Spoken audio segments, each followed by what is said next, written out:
Hello. So I've got a problem. This is my jib stick, and it's brilliant. It works really well, but it's unfortunately too long to be stowed in the size stowage of the boat. So it's a bit awkward. So I've either got to find a place a little bit like I found for Mocking D, where it'll wedge in the hull, or I've got to think of a different idea. So one thing I thought of was actually chopping the stick in half and then reattaching it when I needed to use it. That way I'd have two short sticks that would be easy to stow, but it would be long when I needed it to be long. And you could do this by simply chopping this stick in half. And then what I've got, I think they're called threaded inserts. I use these in my camper van loads. And what you do is you screw these into a hole, and then into that insert we'll screw a bolt like that. And then with this, the other side of that thread is actually a screw thread that we're going to screw into the other side of the stick. So if you imagine, this is in one side of the stick and this is in the other, and then when you want to use them, you simply screw it together till they're fast. Now, I've got sorry about this. Now, I've got a little simulation here. Here's the two sticks. We're going to practice on these before we chop the main stick up. And then, if you imagine these are sort of, I'll get the right way around. If these are, cut, and then we use that that technique to screw these together, there's still going to be a little bit of lateral force on that, which I'm not so sure is they're going to be able to contend with. So what we can also do is have one side, we could actually screw this sleeve over it, this aluminium sleeve, screw them like that, and then the aluminium sleeve will give them that side where, lateral rigidity. Now, I think that would work really well, but it's actually got me thinking. This is my spinnaker pole, and I'm thinking, well, even though this spinnaker pole does fit in my side stowage, if we could maybe create one pole with multiple ends, that might be an even better idea. And I actually thought that, if I get this the right way round, I could even have it so I could screw certain things into the threaded inserts, where, I could create like a little hook or, anything like that. So I could literally have one stick with a number of shorter ends, spinnaker, slightly longer end for the jib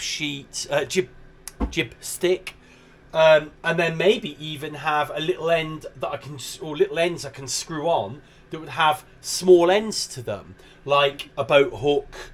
I'm trying to think what else I could invent. Even a paddle, something like that. So I'm going to try and do this, and hopefully by the end of this video we'll have a really amazing solution. So we need to do a hole. Now this hole is going to be for the threaded insert, and we really do need to make this central. It's not massively important for this test piece. Whoa.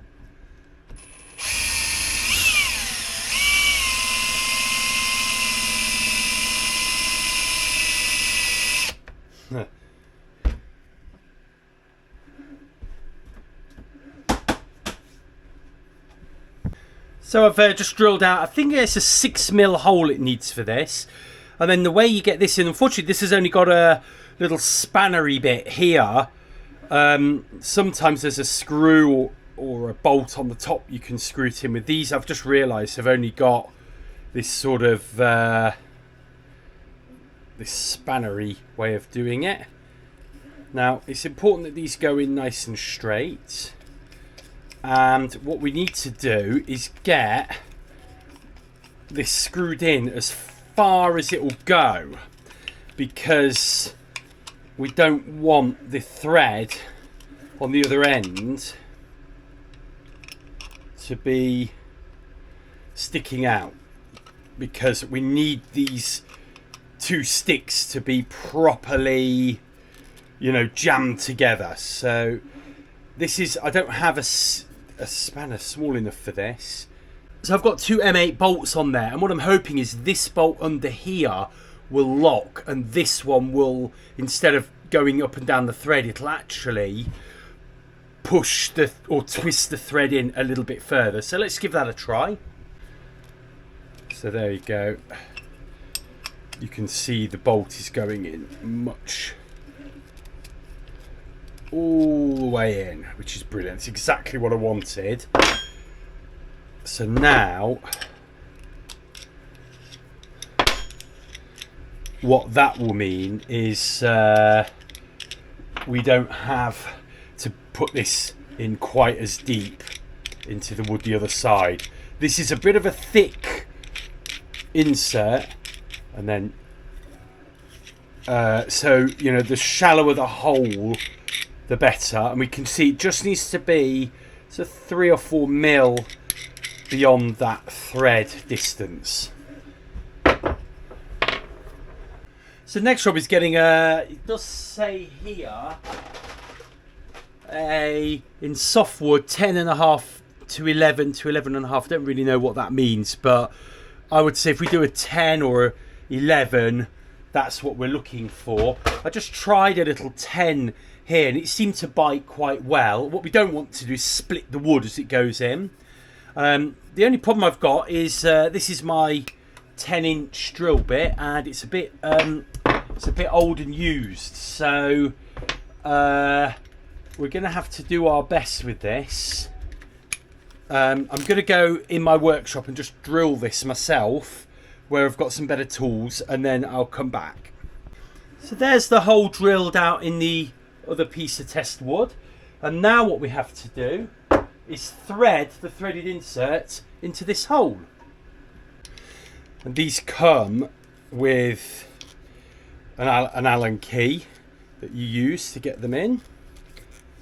And then we just go carefully.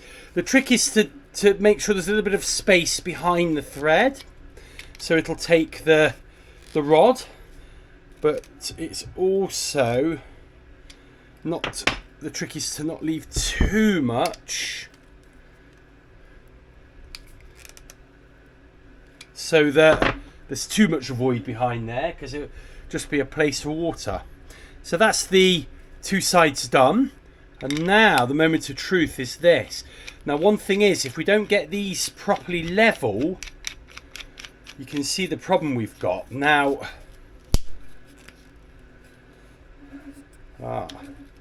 And you can see we've actually cracked the wood there because they're probably not level, but you get the idea. So you can see though how the force on that would be, look, it's too much, but it will stop them from going in and out. So I think the trick will be getting these completely central and level, and then the idea is one side of this will have this screwed in, and then this will just go in like this. Now, to be honest with you, you don't need that to actually be screwed up properly tight anyway. But that is now tight, so you can see how the strain will be taken by this. Oh, it will go a bit more. And then the pull-out strain will be taken by, there you go, that's tight, by the wood. So actually that proves that you can be a little bit off kilter, and this will still sort of accommodate the wood. That's properly tight, and that is, if anything, that is you can feel it's going to break here or here. That is as strong as a piece of wood anyway. So I think that's the test done.